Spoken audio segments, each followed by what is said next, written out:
Hey, you clearly must be one of the curious ones since you clicked on this video. There's a very specific reason I titled it 2 words, don't look. With summer already here, this recurring problem related to people's clothing and how they look comes up every year. The topic of clothing and modesty related to clothing is being opened up again, along with a number of other secondary issues. Over the past few years, I have heard quite a few different versions on this issue. Some people have a significantly more conservative view on clothing. Other people lean a little more towards freedom, and I would even say freedom in this case. So today what I would like to do is share, due to the increasing need to give a clear and accurate opinion on the issue of clothing and appearance, I would like to express my opinion, and mainly based on the word. Distinguishing between decency and indecency will divide my today's thoughts into 2 parts, and one is more focused on this. If we are in the position of seducing other people with our appearance, and the second is what do we do if we are on the other side of the country, in which, observing the people around us, we see and witness indecency in one form or another. I think it is extremely clear, and I would not even say that there is a particular need to say that it serves to seduce someone else.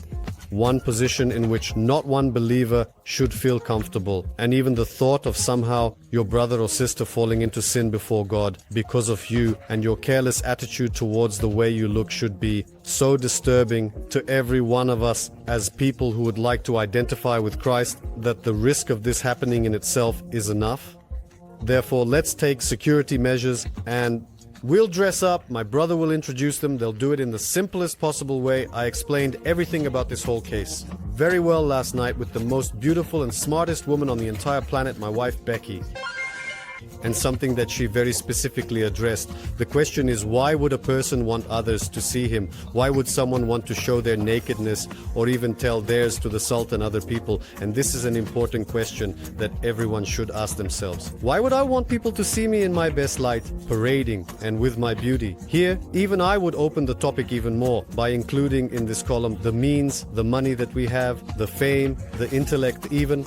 Do we parade what God has given us? Do we want all other people to see us in this best light? And why do we need this so much? If every one person is aware of their identity in Christ and in their consciousness, and subconscious is a stable understanding that as a child of God and as citizens of heaven and heirs of Christ, together with Him, we are valued, we are infinitely loved, and nothing can take away this value of ours in the Lord. If we are aware of this need for other people to somehow validate you and your beauty and worth suddenly disappears for a financially wealthy person who is fully aware of the fact that they are rich. They don't need to show everyone their Ferraris and all that other nonsense as a contrast. But usually, the people who flaunt it the most are the ones who have the most poverty-stricken mindset and tie their entire value and identity to money to such an extent that at the risk of losing even a tiny amount, their entire essence shakes. So my question is, what makes you valuable?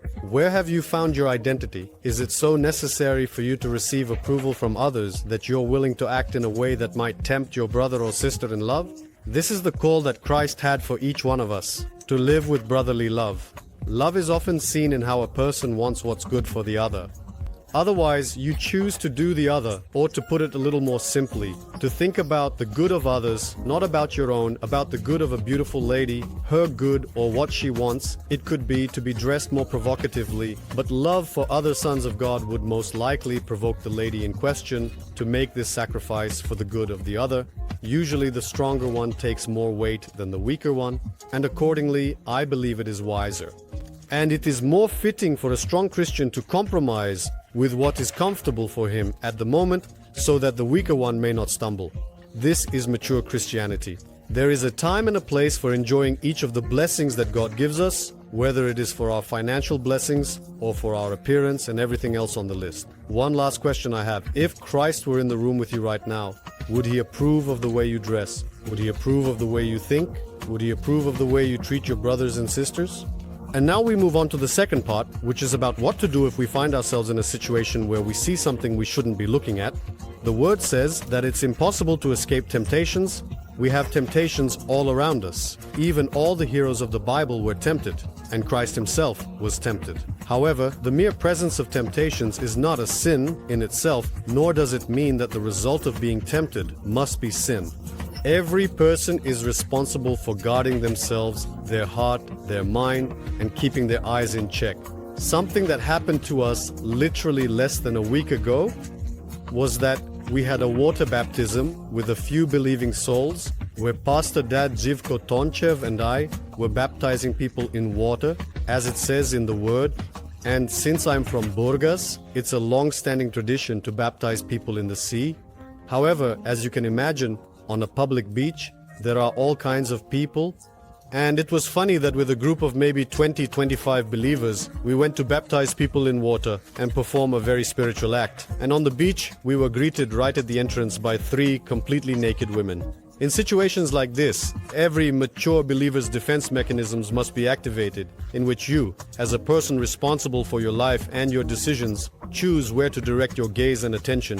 When we read in the story of Joseph, the moment he was tempted by his master's wife, his reaction was not to philosophize, especially to point fingers at who is wrong and who should do what, as we often do on Facebook and social networks. His reaction was to run here too. I would give one to every person who is in a situation where they are faced with something that you should not look at. Run, do not philosophize, keep your eyes in control, close them, look straight ahead, as they say in the parables. When Jesus was in the desert before he encountered temptation, he was fasting personally. But time spent with the Lord. I believe that the more a person grows in spiritual aspect and in closeness to Christ, the more he moves away from the worldly, the more wonderful your meetings with the Word and with Him in prayer and the good life in fasting. Everything that is sin should make you disgusted by it, Of course, when we witness some kind of injustice, it is our responsibility to call black, black and white, white respectively.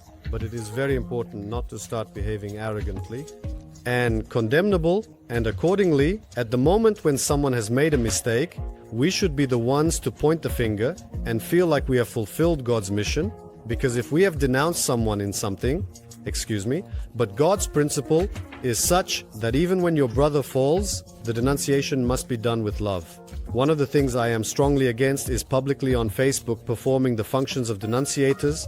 If we are part of the church and the communion of saints, we should people who have fallen in some way to have access to them personally, so that God does not personally use them to reveal something in their lives that is not good, but not to point fingers at them publicly. The word says, let him who stands beware lest he fall. Therefore, if I can summarize everything said so far, flaunting the blessings that we have, whether it be our beauty, our money, fame, achievements, with any one thing is not good. And if we are mature believers who approach with love, we must think one about other people. Is it possible that through our behavior their faith is shaken? We should think as if everything we do, including our appearance and our interaction with the surrounding world, is done as if for Christ, which is again a biblical principle. Each person is responsible for keeping their eyes forward, guarding their heart, and keeping their mind in check, not developing fantasies, but also acting according to brotherly love. If we are going to rebuke, let it be with respect and love, and understand that a person can be tempted. Even the Pharisees were tempted by Christ. A lonely person might be tempted by the fact that someone else is married. This doesn't mean that marriage is a bad thing. A person in a wheelchair might be tempted by the fact that someone else is running and enjoying life. This doesn't mean we should pretend that we are always in pain. Each person is responsible for their inner world. How they react to their environment is often beyond our control, but what enters us, what stays in us, and what is planted in us is our responsibility.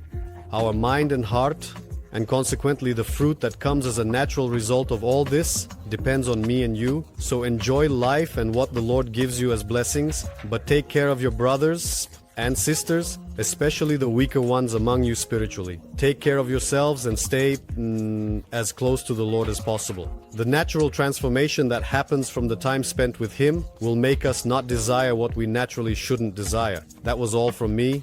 Now I'm going to the beach, and I'll be looking straight ahead just at the sea. Thanks to Georgi Dimov for filming me, and I'll see you in the next video clip. Don't put this in the clip.